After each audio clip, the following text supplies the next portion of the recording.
I won $47 million and told no one. When I pretended to lose my job, my brother sneered. You couldn't even hold down a pathetic accounting job? Only my uncle helped me. Then my family bullied him into taking back his money. I invited them all to dinner. My name is Arthur Graham, but most people just call me Artie. I'm 34 years old, and until recently, my entire life could have been painted in shades of gray. I worked as an accountant at a mid-sized logistics firm in a suburb of Chicago. My cubicle was gray, the carpet was gray, and even the sky outside my window seemed to be a permanent, washed-out gray. Last Tuesday, though, my world exploded into color, and then into darkness, when I checked my lottery ticket and discovered I had won $47 million. My hands shook so hard I could barely hold the phone.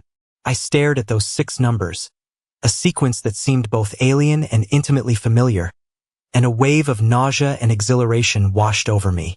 But after the initial shock began to fade, a strange, cold thought crept into my mind. I would tell absolutely no one about this money. You see, I have a complicated history with my family when it comes to finances. A history written in unpaid loans, broken promises, and the quiet, gnawing feeling of being seen not as a son or a brother, but as a last resort. If you're listening to this right now, I hope you'll stick with me. Before I get into the life-changing decision that followed, maybe you can hit that like button and subscribe. I'm just a regular guy, but I've learned some hard lessons about family, loyalty, and betrayal that might just change how you see your own relationships. Before that fateful Tuesday, my life was painfully ordinary. I woke up at 6:15 every morning. Not 6 o'clock, not 6:30, 6:15. Just enough time to shower, make a pot of coffee that was always a little too strong, and sit in traffic for 45 minutes, listening to some talk radio host yelling about politics. I made just enough from my salary to live somewhat comfortably, but never enough to feel secure. My apartment was a modest 1-bedroom on the edge of the city, nothing fancy, but it was mine. The faucet in the bathroom dripped, and the guy upstairs played his music too loud, but it was my quiet corner of the world. The job was demanding. 60-hour work weeks were the norm, especially during tax season. My boss, a man named Arnold, had a remarkable talent for taking credit for my work.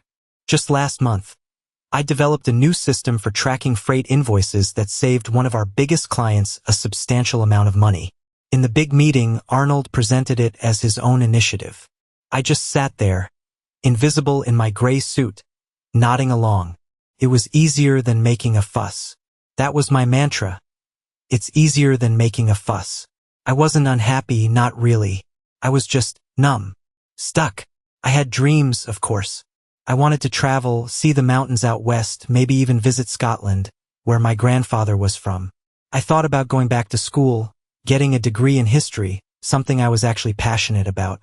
I dreamed of having a savings account that wouldn't be wiped out by a single car repair. But those dreams felt distant, like looking at postcards from a country I knew I'd never visit. I was still paying off student loans, and a small but stubborn credit card debt followed me around like a shadow. Each month was a carefully choreographed ballet of bills, groceries, and the occasional beer out with my one close friend, Charlie. I drove a 10-year-old Corolla that made a concerning rattling noise whenever I went over a speed bump, but a new car was out of the question. I'd mastered the art of appearing perfectly fine while my mind was a running calculator, constantly weighing costs, wondering if I could afford to say yes to an invitation or if I needed to invent another excuse to stay home. This was my life. Ordinary, sometimes difficult, and stable in its own quiet way. I had no idea that a single piece of paper, bought on a whim, was about to detonate everything I thought I knew about myself and the people I called family.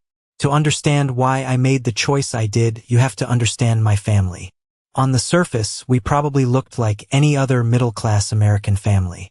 But underneath, it was a mess of unspoken resentments, financial dependencies, and carefully constructed hierarchies. My parents, Gregory and Diane, had a messy divorce when I was 16. It wasn't just a separation. It was like two countries splitting apart and drawing hard borders. Within a couple of years, they both remarried. My father, a high school physics teacher who always spoke to me as if I were a particularly slow student, married a woman named Wendy. She was a successful real estate agent with a taste for expensive vacations and an even more expensive contempt for my unambitious career choice. An accountant, Gregory? I once overheard her say at a Thanksgiving dinner. Couldn't he have aimed a little higher? My father just sighed, which was his usual response to anything concerning me. My mother, Diane, found love again with Stephen, a man who owned a chain of successful hardware stores. He had more money than my father, but he held on to every penny with a white-knuckled grip. He was the kind of man who would lecture you for 20 minutes about the utility costs if you left a light on in a room you weren't in. His generosity was a performance, reserved for public displays and tax deductions. Then there were my siblings. My older sister, Jessica, was 36. She was charming, beautiful, and had never held a steady job in her life. She drifted from one business venture to another, each one requiring a small investment from family. She had turned borrowing money into an art form. It always started with a desperate, tearful phone call, followed by an emotional plea and a solemn promise to pay it all back. Then, radio silence until the next crisis. 3 years ago, she needed $4,000 for a holistic wellness certification. I emptied my modest savings account to help her. I later found out the money went to a week-long trip to Miami with her boyfriend. When I confronted her, she just laughed it off. "Oh, Artie, you're such a worrier. It was a networking opportunity." My younger brother, Leo, was the golden child. At 30, he was a successful sales executive, married to a surgeon, and lived in a sprawling house in the suburbs with 2 perfect kids. He graduated from a prestigious university and never missed an opportunity to remind everyone of it. He treated me with a kind of patronizing pity, as if my quiet, stable life was a personal failure he had to endure. When he needed help with a down payment for his first house, I co-signed the loan, taking on a huge risk. He paid it back, but he never once said thank you. It was just expected. I was the responsible one, the family safety net. The extended family wasn't much better. My father's brother, my Uncle Howard, had married into money and considered it his life's achievement. He spent holidays critiquing everyone's life choices and making backhanded comments about my apartment, my car, and my perpetually single status. The only real exception was my mother's brother, my Uncle Martin. He was a high school history teacher, a widower who lived in a small, book-filled apartment that always smelled of old paper and coffee. He was a quiet, gentle man who drove an ancient station wagon and never complained about his circumstances. He was the only one who ever called just to see how I was doing, the only one who remembered the name of my favorite author. He was, I thought, the one genuine person in the whole family. My history as the family's unofficial ATM had left me jaded. I was the one they called when a car broke down, when rent was late, when a credit card was maxed out. I had put thousands on my own credit card to cover Jessica's emergencies. I had loaned my father money to fix his roof, only to see pictures of him and Wendy on a Caribbean cruise the next month. They always promised to pay me back. They never did, and I never pushed it. It was easier than making a fuss. My friend Charlie used to tell me I was a doormat. "You're not a bank, Artie," he'd say. But I couldn't help it. They were family. And deep down, a part of me believed that if I just kept giving, one day they would finally see me, appreciate me. One day I would be more than just their safety net. The day I bought the winning ticket was actually my 34th birthday. It had been a particularly grueling week at work. Arnold had taken credit for another one of my projects, and I'd spent the last 3 days untangling a massive accounting error made by a coworker. I was tired, not just tired from work, but soul tired. I stopped at Gus's Corner Market on my way home, just like I did every Friday. "The usual, Artie?" Gus called out from behind the counter. He was a kind older man who had owned the store for as long as I could remember. "The usual, Gus," I said, but as I pulled a $10 bill from my wallet, something made me pause. "Actually," I said, pulling out another 10. "Make it 20. It's my birthday." Gus grinned. "A birthday splurge, huh? Well, maybe today's your lucky day." Instead of getting my usual quick pick tickets, I decided on a whim to fill out the little slip myself. I didn't have any lucky numbers, so I just chose ones that meant something to me. My birth month and day, 4 and 18. My mother's birthday, 7. My father's birthday, 22. And my Uncle Martin's birthday, 31. For the last number, I chose 15, the age I was when my grandfather, the man I admired most in the world, had passed away. 6 numbers. A little map of my life. I didn't think anything of it. That evening was quiet. I ordered a pizza, opened a bottle of beer, and settled in to watch a documentary about World War II. It was the kind of birthday I'd gotten used to. No parties, no big celebrations. Just me and the quiet hum of the refrigerator. The lottery drawing was at 10 p.m., but I'd forgotten all about it until I was getting ready for bed. I saw the tickets sitting on the kitchen counter and lazily picked up my phone to check the numbers, expecting the usual disappointment. The first number matched. 4. I smiled a little. The second matched. 18. My heart did a little flutter. Third number, 7. My palms started to feel damp. Fourth, 22. By now, I was sitting up straight, my breath caught in my throat. Fifth number, 31. I was holding my breath, my knuckles white as I gripped my phone. And the sixth and final number, 15. I stared at the screen for what felt like an eternity. Couldn't be right. I must have misread it. I checked the ticket, then the screen, then the ticket again. The numbers stared back at me, perfect and unblinking. I jumped up, my heart hammering against my ribs, and turned on the TV, rewinding the local news broadcast to the live drawing. I watched, mesmerized, as each of my numbers, tumbled out of the machine, one after another. No way, I whispered to the empty apartment. No way. According to the lottery website, there was a single winning ticket. One winner of $47 million. Before taxes, of course. After taxes, it would be somewhere around $28 million. An amount so vast, so completely incomprehensible, that my brain couldn't even process it. Earlier that day, I had been genuinely excited about finding a coupon for $5 off my next oil change. I didn't sleep a wink that night. Instead, I sat at my computer, a multimillionaire in a cheap apartment, and typed "what to do when you win the lottery" into the search bar. What I found was terrifying.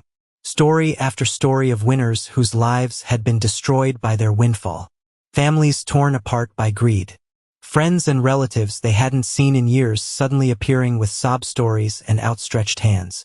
People who were bankrupt within 5 years, more miserable than they had ever been before they won. One article called "Winning the Lottery, the Quickest Path to Losing Everything You Care About." As the sun began to cast a pale, gray light into my living room, I made my decision. I would claim the money, but I would tell no one. Not my parents, not my siblings, not even Charlie. At least not yet. I needed time. Time to think, to make a plan. Time to understand what this money meant before everyone else in my life tried to tell me what to do with it. This was my secret. And for the first time in a long time, it felt like I finally had something that was truly, completely mine. The next morning, I called in sick to work for the first time in over 2 years. My voice was hoarse from a sleepless night. I sounded genuinely ill. After I hung up, I sat in the silence of my apartment, the winning ticket feeling like a hot coal in my pocket. I knew my first step couldn't be a celebratory one. It had to be a defensive one. I spent the morning researching financial attorneys, looking for someone discreet, someone who specialized in what the articles called sudden wealth management. I found a man named Philip Montgomery, whose downtown Chicago office was in a sleek, anonymous high-rise building. Walking into that building felt like stepping into another world. I was wearing my usual work clothes, a pair of slightly too big khakis and a polo shirt, and I felt like a complete imposter. The waiting room was all leather and dark wood. I clutched my briefcase, the ticket safely tucked inside a manila envelope, and waited. "Mr. Graham?" Philip Montgomery greeted me with a firm handshake. He was in his late 50s, with kind eyes and a calm demeanor that immediately put me at ease. "What can I help you with today?" I took a deep breath, walked over to his massive desk, and placed the envelope on the polished surface. "I think I need to know," I said, my voice barely a whisper. How to claim this without anyone finding out it was me. His eyes widened just slightly as he examined the ticket. Then he gave a slow, professional nod. I see. Well, you've come to the right place. For the next 2 hours, Philip laid out my options. In Illinois, lottery winners could claim their prizes through a legal entity like a blind trust, which would keep my name out of the public record. He explained the entire process. Setting up the trust, how the taxes would work, the importance of assembling a team of financial advisors. The biggest mistake winners make, he told me, his voice serious, is telling too many people, too quickly. Greed is a powerful motivator, Arthur. Once the word is out, there's no putting the genie back in the bottle. His words confirmed my gut instinct. I want to do this right, I said, feeling a surge of resolve. I don't want this money to ruin my life. I spent the next 2 weeks working with Philip. We established the trust, officially claimed the winnings, and set up a series of investment accounts. The money was real now. It was sitting in accounts that I controlled. Yet, my daily life remained stubbornly, surreally unchanged. I still went to work. I still drove my rattling Corolla. I still ate leftovers for lunch in the gray company break room. The secrecy was a heavy cloak, and I started to wonder what would happen if I lifted a corner of it. Would my family be happy for me? Or would they just see me as a walking ATM, a solution to all their problems? The questions haunted me, and slowly an idea began to form. A terrible, manipulative, and, I felt, necessary idea. What if I could find out how they would react without actually revealing my wealth? What if I could test them? The plan solidified one night as I lay in bed, staring at the ceiling. I would create a crisis. I would tell them I needed financial help. Not a life-altering amount, but enough to be a significant sacrifice for them. I would approach each of them with the same story, the same request. I would see who would offer a hand to pull me up when they thought I was drowning, without any prospect of a reward. That weekend, I invited my friend Charlie over for a beer. We sat on my small balcony, looking out at the parking lot. I trusted him more than anyone, and I couldn't keep this all bottled up anymore. I'm thinking of doing something, I began carefully. A kind of experiment with my family. Charlie raised an eyebrow. What kind of experiment? I'm going to tell them I lost my job, I said, the words feeling strange and dishonest on my tongue. I'm going to say I need help, maybe $5,000, just to see who would actually be there for me. Charlie's expression shifted from curiosity to concern. Artie, man, that sounds manipulative. Why would you do that? Because I'm tired, Charlie, I said, my voice cracking slightly. I'm tired of being the one everyone runs to. I just want to know, for once, who would run to me. But lying to them? To test them? That doesn't sound like you. Maybe the old me, I said, looking away. The old me was a doormat. This is about protecting myself. He shook his head slowly. I think you're going to get hurt, man. But I see that look in your eye. You've already made up your mind. He was right. I had, and I would see it through no matter how much it hurt. I decided to start with my mother. It seemed like the natural place to begin. For all her flaws and her obsession with Stephen's money, she was still my mom. She prided herself on being a nurturing parent, always reminding us of the sacrifices she'd made. Surely, I thought, if anyone would help, it would be her. My hand trembled a little as I dialed her number on a Tuesday evening. She answered on the third ring, her voice bright and a little distracted. Arthur, honey, how are you? Hi, Mom, I said, intentionally letting my voice sound strained and tired. Not so great, actually. Her tone shifted immediately. What is it? Is everything okay? You sound upset. I took a deep breath and launched into the story I had practiced in front of my bathroom mirror. I told her the logistics firm had lost its biggest client and had to do a massive, unexpected round of layoffs. I was one of them. I painted a picture of a sudden, brutal corporate decision, leaving dozens of us without jobs or severance. As I spoke, I could almost hear her calculating, the gears turning in her head. Oh, honey, that's just terrible, she said when I finished. The sympathy in her voice sounded genuine enough. Have you applied for unemployment? What about your emergency fund? You always had an emergency fund. Unemployment will take weeks to process. Mom, I explained, sticking to the script. And my emergency fund, it got wiped out. I had some unexpected medical tests a few months back. Nothing serious, I added quickly. But it was expensive. I needed the excuse to be plausible. Then came the hard part. I hate to ask this, Mom, but I'm in a real bind. I need help. About $5,000 just to cover rent and bills until I can find something new. I swear, I'll pay you back as soon as I'm on my feet. There was a long, telling pause on the other end of the line. It was just a few seconds, but it felt like an hour. Oh, Artie, she finally said, and her voice had changed. The warmth was gone, replaced by a defensive, slightly whiny tone. You know, Steven and I just put the down payment on that trip to Europe for the spring. We're pretty cash poor at the moment. The trip to Europe, of course. I'd seen the glossy brochures she'd left on the coffee table last time I visited. Have you asked your father? She continued, eager to shift the burden. Or what about Leo?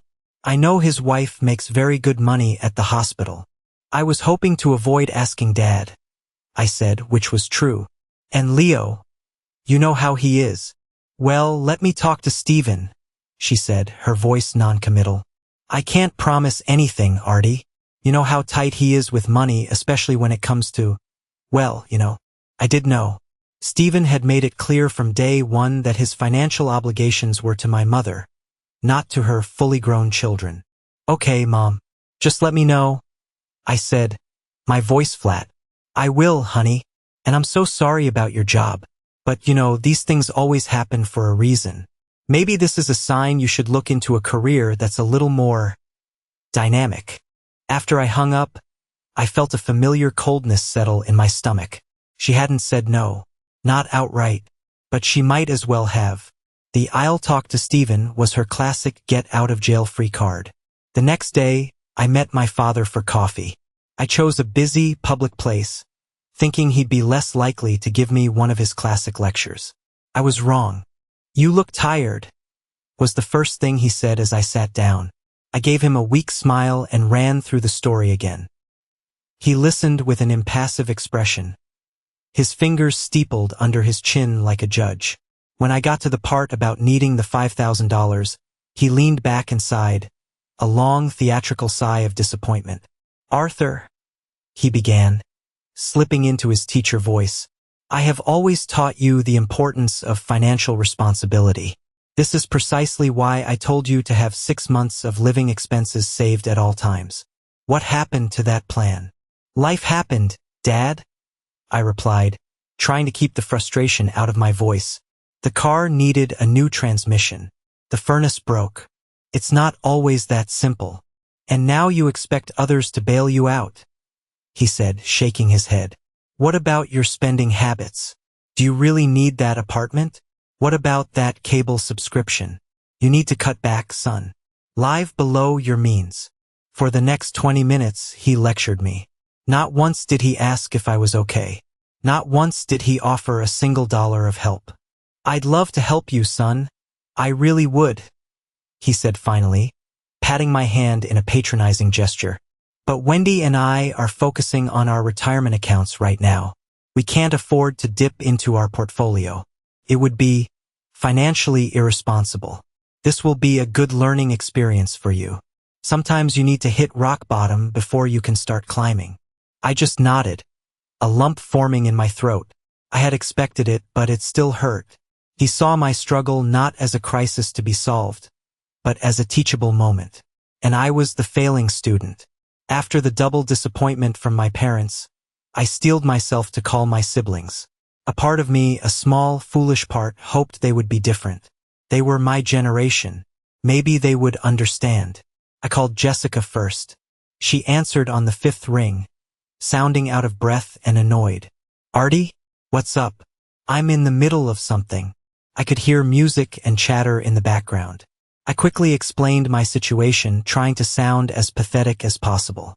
The story of losing my job tumbled out, punctuated by the fake sounds of distress I had practiced. Her reaction was immediate and dramatic. "Oh my God, Artie. That's horrible. You poor thing. Those corporate monsters, I swear." Her sympathy felt as wide as an ocean and as deep as a puddle. It was a performance, and I knew it, but I played my part. "Yeah, it's been rough," I said. "And listen, I know this is a huge ask, but I'm in a really tight spot. I need to borrow $5,000, just until I get back on my feet." The line went quiet. The background noise seemed to fade away. "Oh," she said, her voice suddenly flat. "5,000? Wow, that's a lot." "I know," I said, "and I wouldn't ask if I wasn't desperate." Right, of course," she said quickly. "Listen, things are super tight for me right now, too. This new jewelry line I'm launching. The startup costs are insane. Let me see what I can move around. I'll call you back. Okay? I promise." I knew what that promise was worth. "Okay, Jess. Thanks. Hang in there, little brother," she said, her voice full of false brightness again. "Everything will work out." She hung up before I could say another word. She never called back. My follow-up texts went unread. My calls went straight to voicemail. This, from the woman I had given my last few $1,000s to just a few years ago. The hypocrisy was so blatant it almost made me laugh. Next was Leo. I saved him for last because I knew it would be the hardest. I sent him a text, laying out the situation, figuring it was less confrontational. His reply came back within minutes. "That sucks, man. Bad timing.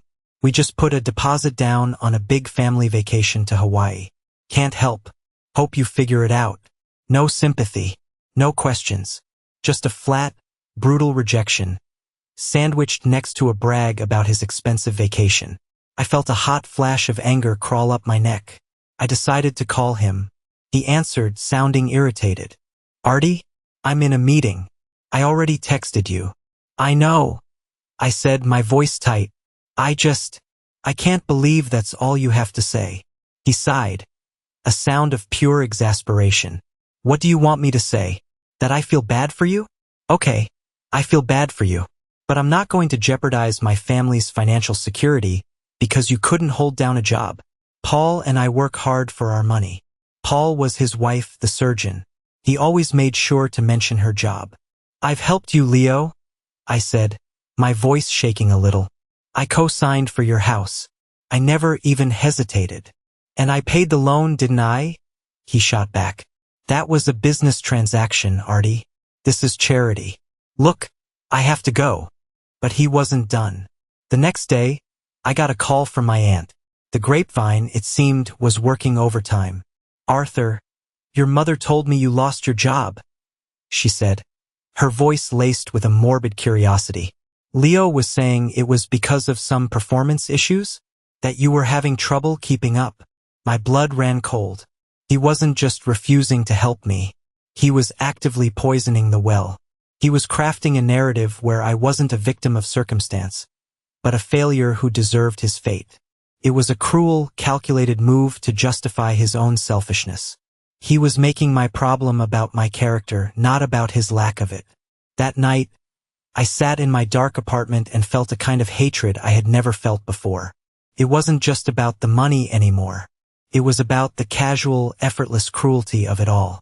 They weren't just letting me fall. They were kicking me on the way down. After a week of rejections, lectures, and the bitter pill of Leo's slander, I was emotionally exhausted. My experiment had confirmed my worst fears, but the reality was a constant, dull ache in my chest.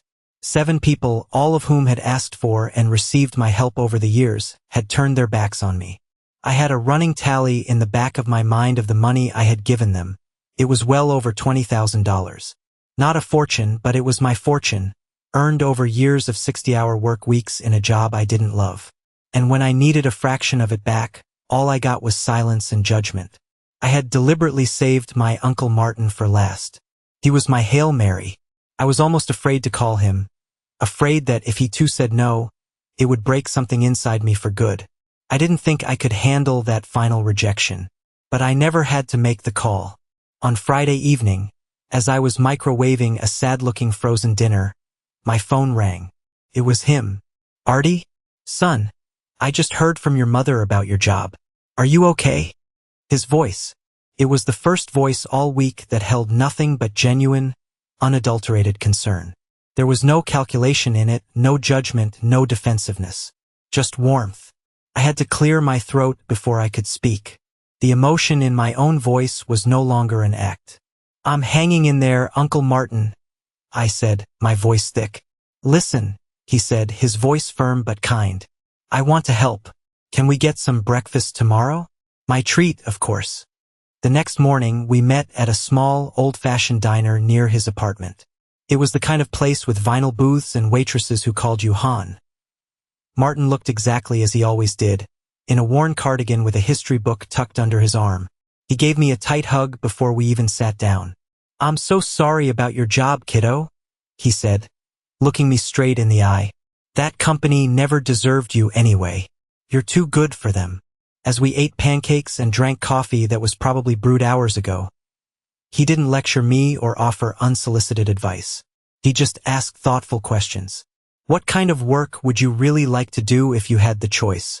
Have you thought about going back to school for that history degree? He listened. He actually listened. Then, after the waitress had cleared our plates, he reached into the pocket of his tweed jacket and pulled out a plain white envelope. It was thick with cash. I want you to take this, he said, sliding it across the sticky tabletop. It's $3,000.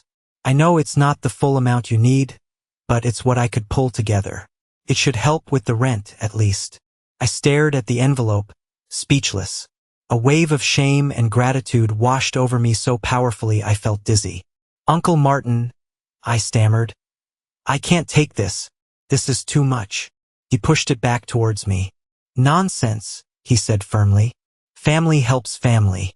That's what we're supposed to do. He leaned forward, his expression serious. And I want you to know something else. If you need a place to stay to save some money, my sofa pulls out into a bed. It's not fancy, and I snore like a bear, but you are welcome for as long as you need. Tears filled my eyes, and this time they were completely genuine.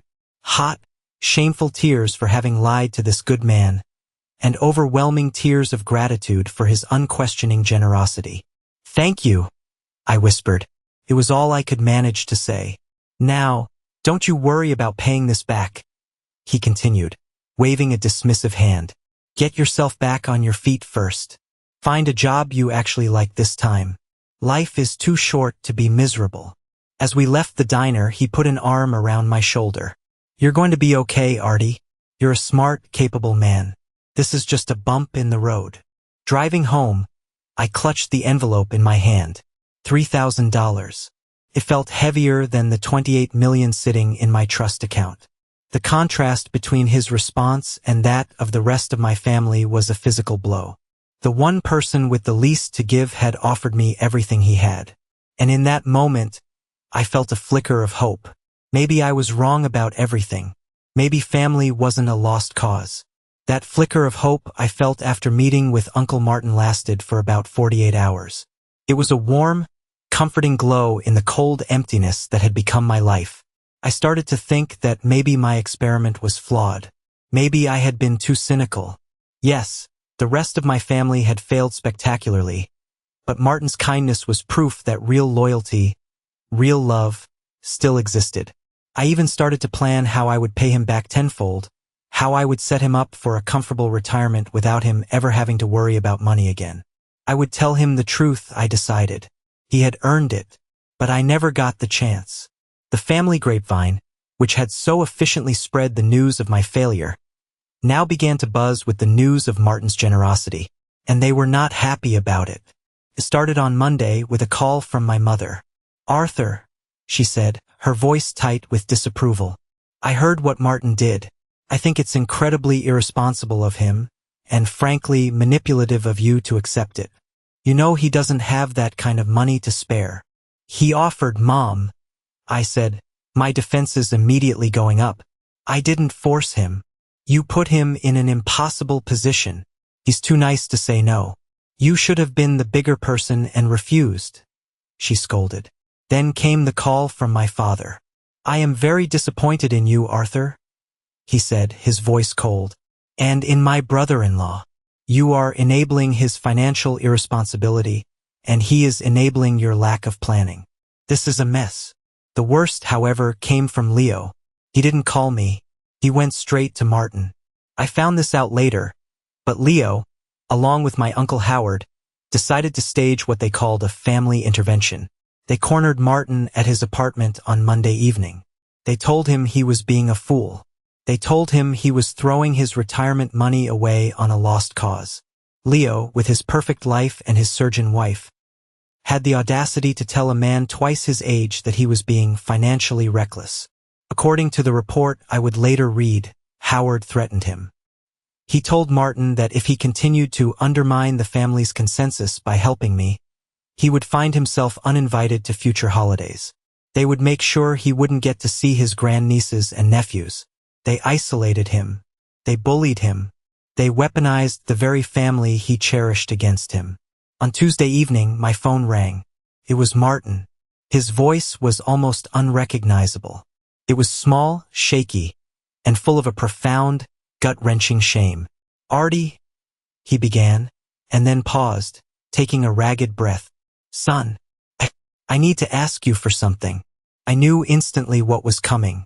My stomach twisted into a knot of ice. What is it, Uncle Martin? I asked, my own voice quiet. The money, Artie, he whispered, the words sounding like they were being torn from him. I need it back. I made a mistake. I was being irresponsible.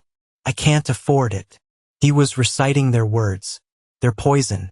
It's not you, Uncle Martin, I said softly, though my heart was breaking. They got to you, didn't they?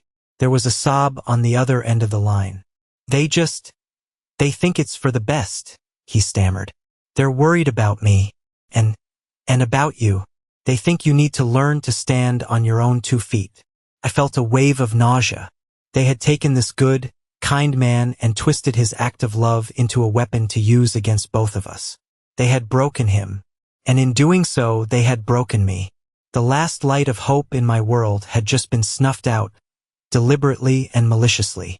Don't worry about it, Uncle Martin, I said, my voice hollow, devoid of all emotion. It's okay. I understand. I'll transfer it back to your account right now. I'm so sorry, Artie, he wept. I'm so sorry. I hung up the phone. I didn't cry. I didn't yell. I just sat there in the suffocating silence of my apartment, feeling nothing at all. The money meant nothing. The lie meant nothing. All that was real was the profound, bottomless betrayal. My family hadn't just refused to help me. They had actively conspired to stop the one person who tried. And that was a sin I would never, ever forgive. For the next few days, I just existed. I didn't go to work. I called in sick again, my voice so lifeless they didn't even question it. I didn't answer my phone. I didn't check my email. I just sat on my worn-out sofa in my gray apartment, sometimes staring at the television without seeing it, sometimes just staring at the wall. The world outside, with its traffic and its deadlines and its people, felt a million miles away. I was completely, utterly alone. And the irony was almost too much to bear. I was a multimillionaire. I could have bought a private jet and flown to any corner of the earth. I could have checked into the most luxurious hotel in the world. But I was trapped in my own personal hell, a prisoner of a betrayal so deep it felt like it had hollowed me out from the inside. The money in the trust account felt like a cruel joke. It was a mountain of paper that couldn't buy me a single shred of loyalty, a single ounce of genuine human kindness from the people who were supposed to love me unconditionally. I thought about Uncle Martin's weeping apology. It echoed in my head, a soundtrack of shame and defeat. They had done that to him. They had taken his best quality, his decency, and used it to crush him. They had made him feel ashamed for being kind. What kind of people do that? One afternoon, I logged into my bank account. I didn't look at the trust, just my regular checking. And there it was, a deposit for $3,000. The money Martin had returned. Seeing it there felt like a physical blow. It was proof, tangible evidence of the exact moment my heart had shattered. something inside me snapped. It wasn't a loud, violent break, but a quiet, cold, definitive one. The grief and the shock that had been numbing me for days began to recede, and in its place, something else began to grow. An anger. Cold, hard, diamond-sharp anger. It was the anger of a man who had been pushed too far, who had nothing left to lose because he had just discovered that what he thought he had was never real to begin with. I had been playing a game to test their character, but they had turned it into a war to destroy mine, and they had almost succeeded.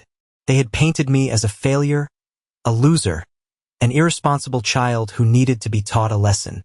They had sat in judgment of me from their comfortable homes, paid for with money they worked hard for, unlike me, the lazy accountant. They had passed sentence on me. Well, the trial was over, and now it was my turn to be the judge. I stood up from the couch.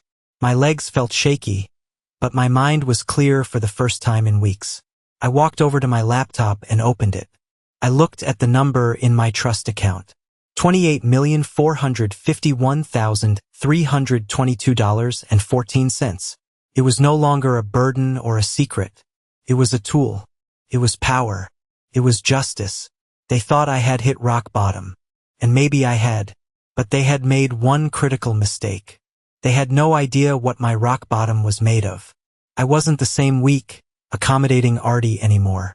They had killed that person. And in his place, someone new was born. Someone who understood the rules of their cruel game. And he was about to change them forever. Thank you for staying with me until now. Please show your support by liking this video and typing 1 in the comments below. It lets me know that you've given me a like and are here with me on this journey. Your encouragement is a huge source of motivation. Comment number 1 below and stay with me as I continue my story. The next morning, I showered, shaved, and put on the best suit I owned. It was a little tight in the shoulders and a bit dated, but it was the only one I had. When I looked in the mirror, I barely recognized the man looking back at me. The sadness was still there in my eyes, but it was overshadowed by a steely resolve. The slump in my shoulders was gone. I stood up straight. My first stop was back at Philip Montgomery's office. This time, I didn't feel like an imposter. I walked in like I owned the place. "Arthur," Philip said, shaking my hand. "You look different. Everything all right?" "Everything is finally clear, Philip," I said, sitting down opposite him. "We've been focused on wealth preservation. Today, I want to talk about wealth utilization." For the next 3 hours, we laid out a new plan. It was no longer just about protecting the money.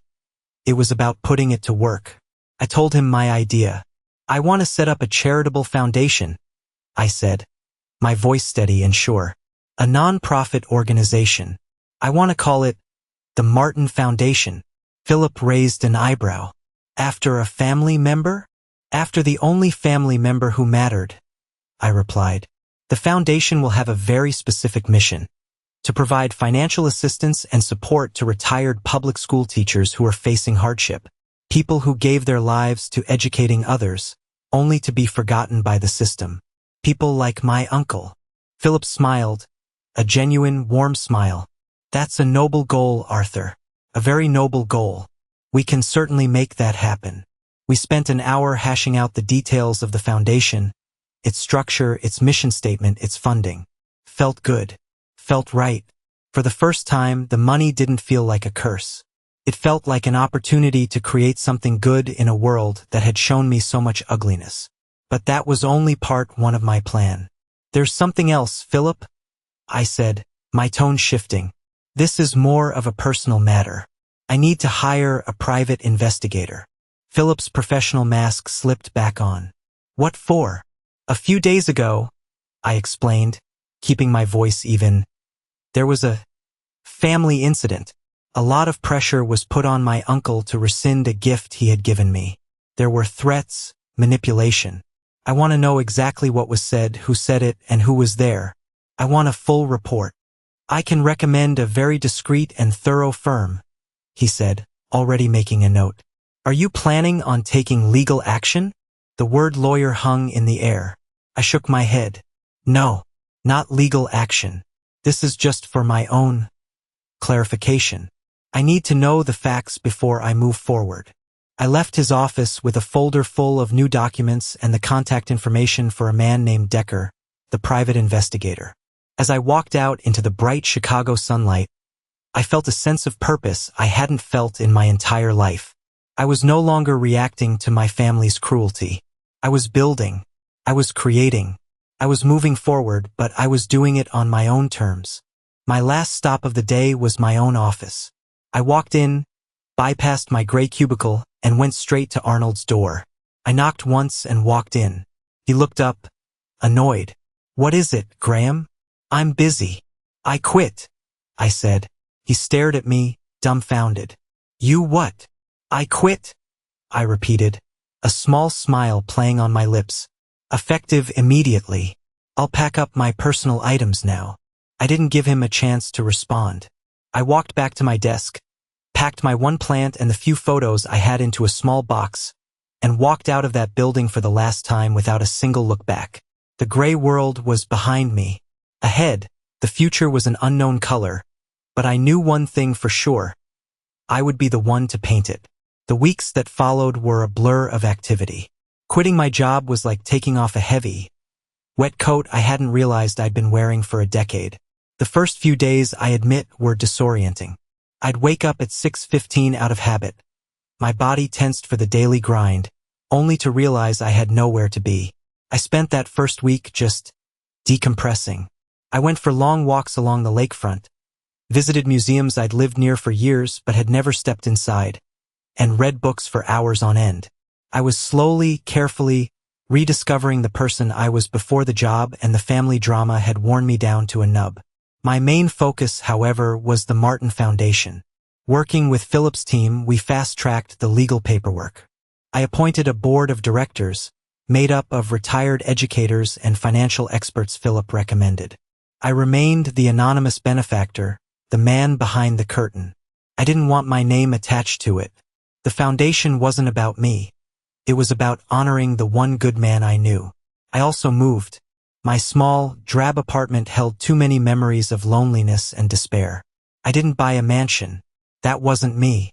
I found a modest, two-bedroom bungalow in a quiet, tree-lined neighborhood. It had a small backyard, a fireplace, and a sunroom that I immediately filled with books. The process of packing up my old life was cathartic.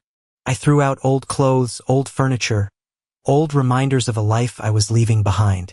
As I taped up the last box, I felt like I was sealing away the ghost of the old Artie. A few weeks after the foundation was officially established, we received our first major case. It was a retired music teacher, a woman named Eleanor Vance. She had taught in the inner-city schools for 40 years. Her pension was barely enough to cover her rent, and a recent medical diagnosis had saddled her with crippling bills. She was on the verge of being evicted. The foundation stepped in. We paid off her medical debt, supplemented her pension to a comfortable living wage, and arranged for a home health aide to visit her twice a week. I read the case file and her story moved me to tears. This was what the money was for. Not for fancy cars or big houses, but for this. To give a woman like Eleanor dignity and security in her final years. I knew I couldn't run the foundation alone, so I called the one person I trusted. "Charlie," I said when he answered the phone, "I have a proposition for you. It's a bit crazy." I told him everything. The lottery, the test, the betrayal, the foundation. He was silent for a long time after I finished. "Wow," he finally breathed. "Just wow. I knew they were bad, Artie, but I didn't know they were monsters." "So," I said, my heart pounding, "I need an outreach director for the foundation. Someone with a good heart who can connect with people like Eleanor. Someone I can trust completely. The salary won't be what you make as a sales manager. But I'm in," he said, cutting me off. "When do I start?" Having Charlie by my side made all the difference. We weren't just friends anymore. We were partners in a mission. We were building something new, something good. My new life was taking shape. A life built on purpose and genuine connection. I was happy. Truly, deeply happy. I had a new home, a new purpose, and a real friend. I had built a small kingdom of my own, founded not on wealth, but on kindness. And I didn't realize it yet, but I was about to invite my old family to witness its coronation. About 6 months after I won the lottery, Decker, the private investigator, delivered his final report. It was a slim, unassuming folder, but its contents were explosive. It detailed the intervention with Uncle Martin in cold, clinical detail.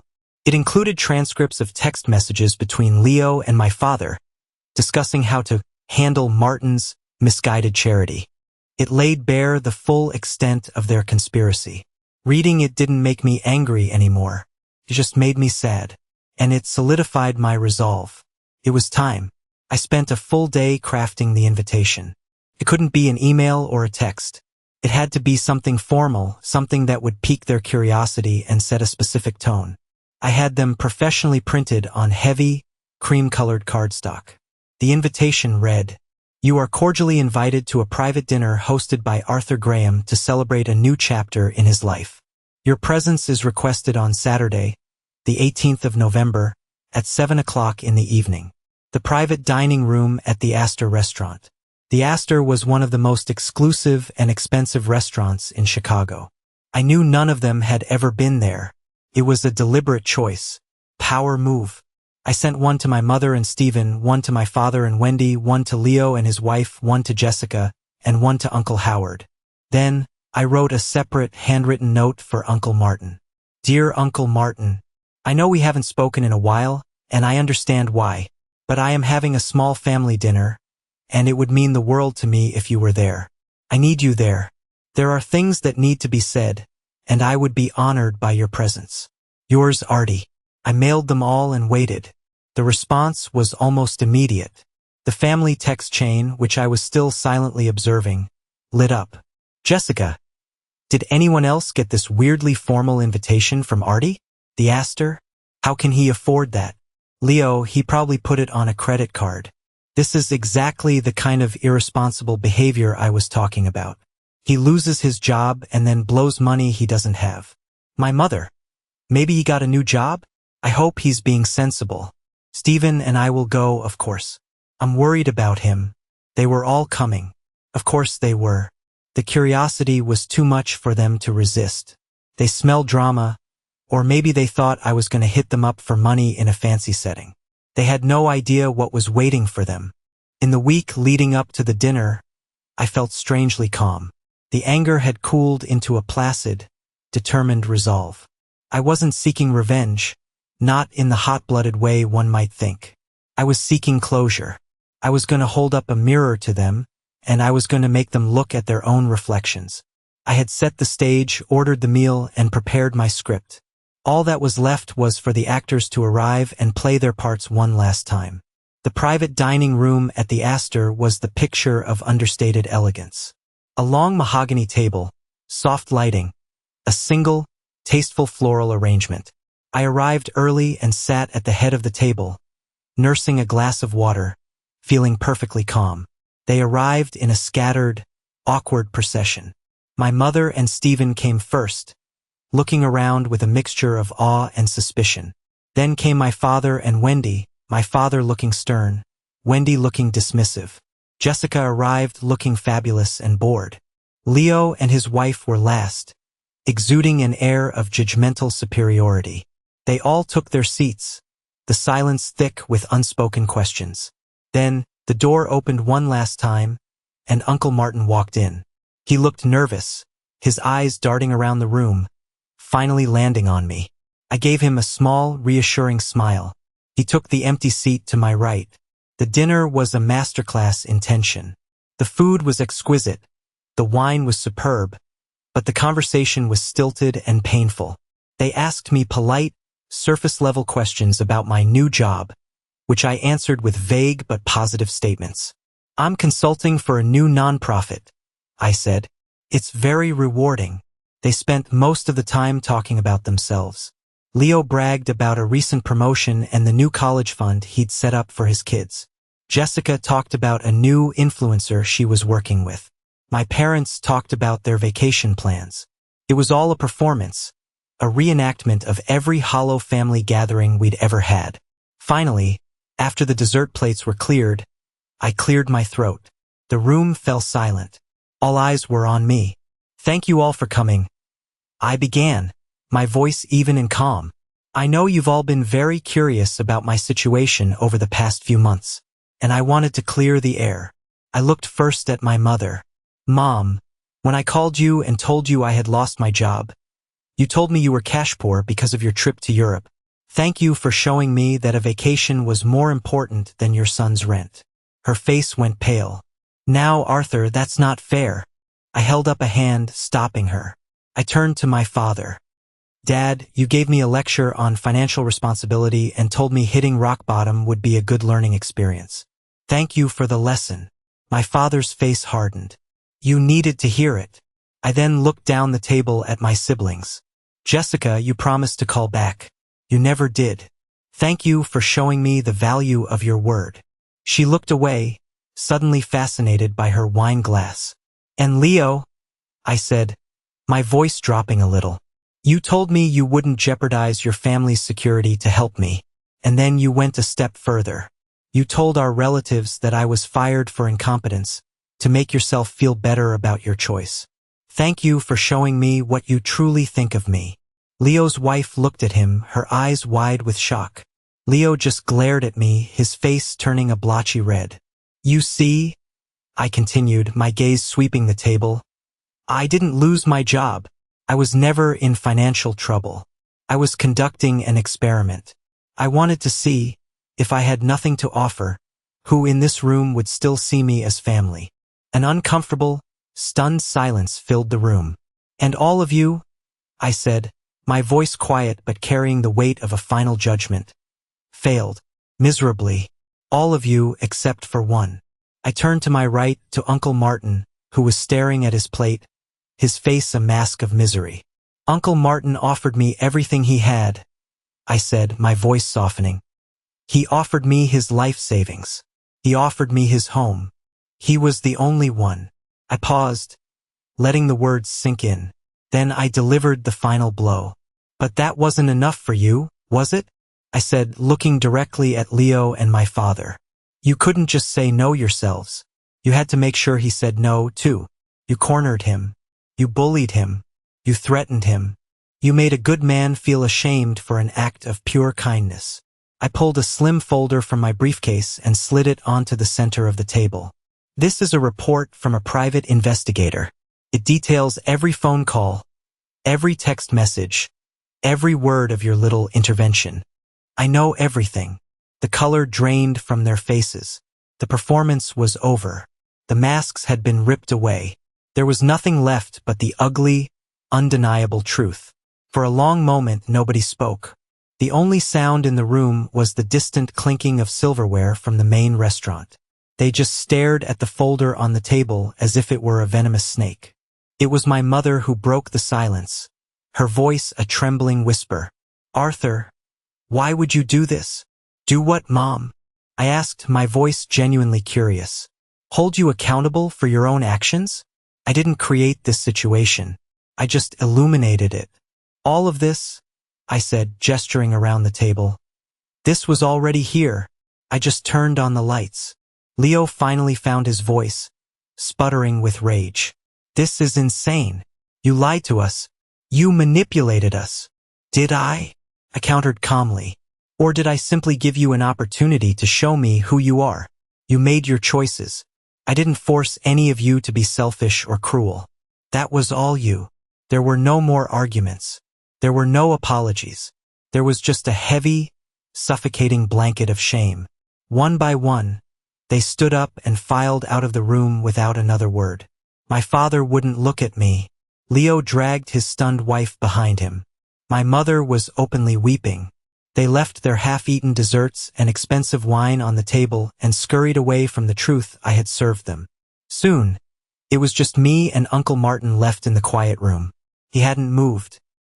He was still staring down at his hands, which were folded tightly on his lap. "I'm so ashamed, Artie," he said, his voice thick with emotion. "They made me feel so weak. I should have stood up to them." I reached across the table and put my hand on his. "You have nothing to be ashamed of," I said softly. You were the only one who acted like family. They put you in an impossible position. The shame is all theirs." He finally looked up at me, his eyes full of tears. "But what is all this, Artie? The restaurant? The investigator? You said you didn't lose your job." And so I told him everything.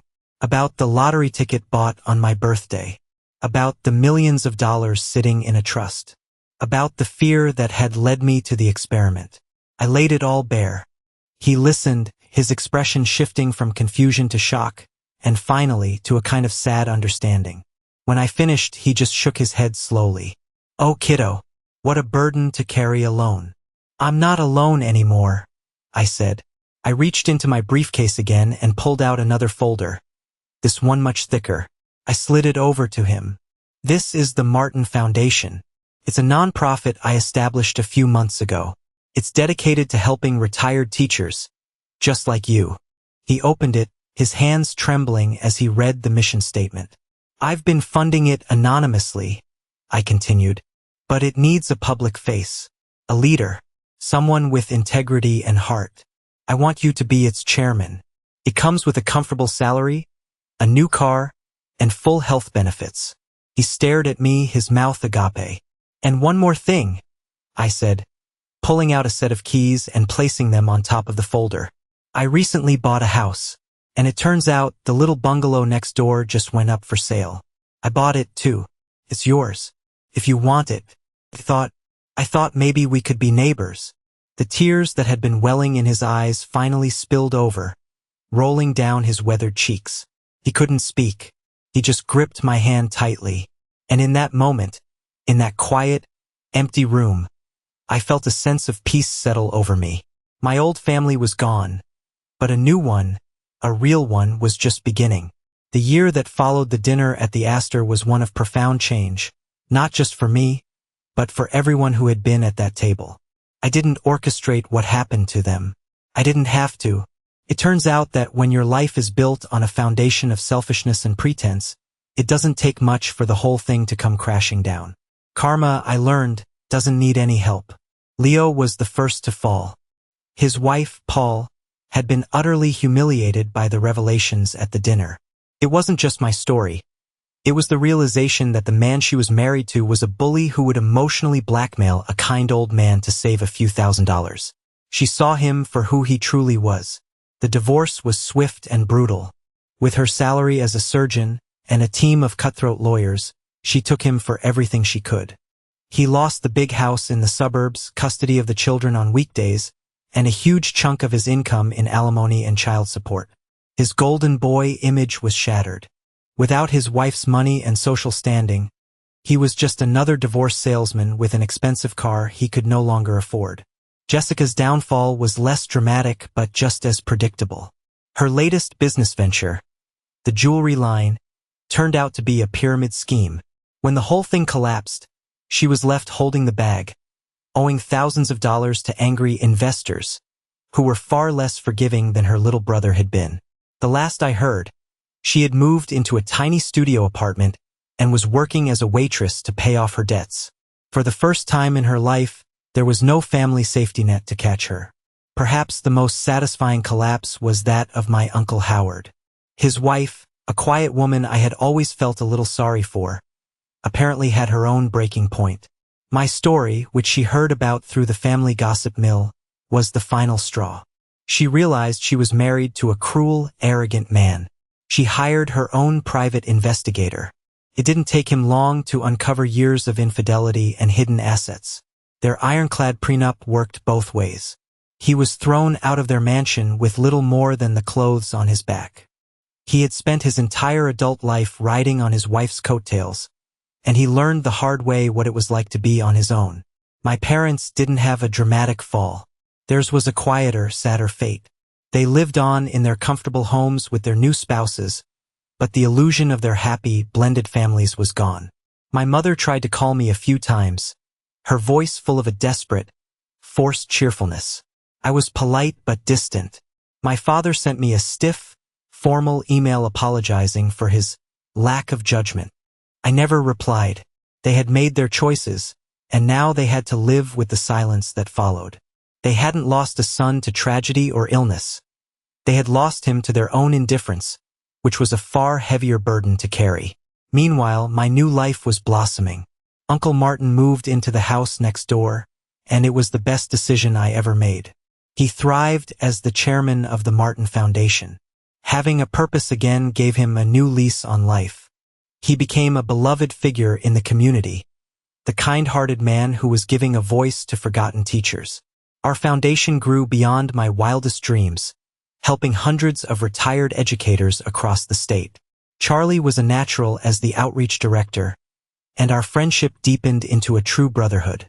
I spent my days working for the foundation, and my evenings were quiet. Sometimes Martin and I would sit on his front porch, drinking iced tea and talking about history. Sometimes Charlie and I would grab a beer and watch a game.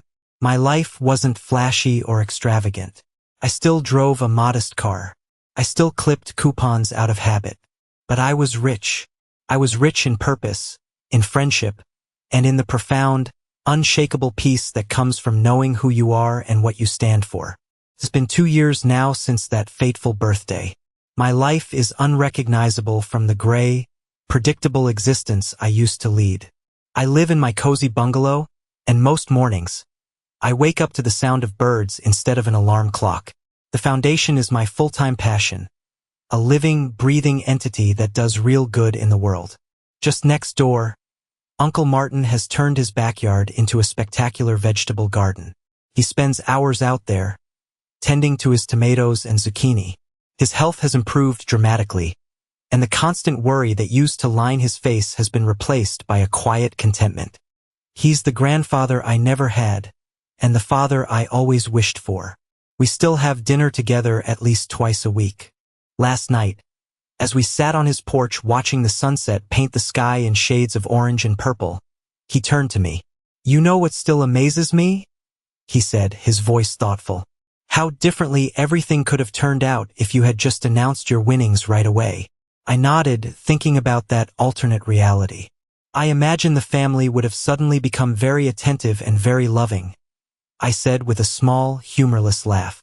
"And you would never have known what was real," Martin added, his eyes meeting mine. "That knowledge, as painful as it was to get, gave you your freedom." He was right. The experiment had been the most painful experience of my life, but it had also been the most illuminating. It had stripped away all the pretense, all the hollow obligations of family, and revealed the stark, simple truth. It showed me who deserved a place in my life and who needed to be shown the door. The greatest lesson I learned wasn't about them, though. It was about me. Before the lottery, I had defined my own worth by how useful I was to others. I was constantly trying to earn their love through financial sacrifice and unwavering support. I allowed myself to be used because I thought that was what being a good son and a good brother required. Now, I understand that real love, the kind Martin had shown me, doesn't keep a balance sheet. It gives freely without expectation of return, but it also demands respect and dignity. It's honest and consistent, present in the bad times as well as the good. I had kept my secret out of fear, worried that the money would corrupt my relationships. What I never anticipated was that the secret would clarify them. The money didn't change who anyone was. It simply held up a mirror and forced them to show me the person they had been all along. My life now is rich in ways that have nothing to do with my bank account. I have purpose. I have genuine connection. And I have a hard-won understanding of my own value that no amount of money can buy and no amount of judgment can take away. The constant anxiety that had been my lifelong companion is gone. And so is the desperate need for approval from people who were incapable of giving it. I finally have peace. As the last sliver of sun dipped below the horizon, Martin reached over and patted my hand. "You did good, kiddo," he said softly. "Not just with the money, but with what you learned from it." I smiled at him, filled with a gratitude so deep it felt like it could light up the twilight sky. "I had a good teacher," I said, "and I meant it. Thank you so much for listening to my story. It wasn't easy to share, but I hope it resonated with some of you. Have you ever had a moment in your life that showed you who people really were? I'd be honored to read your experiences in the comments below. If you found some value in my journey, Please consider hitting that like button and subscribing for more real-life stories. Your support truly means the world.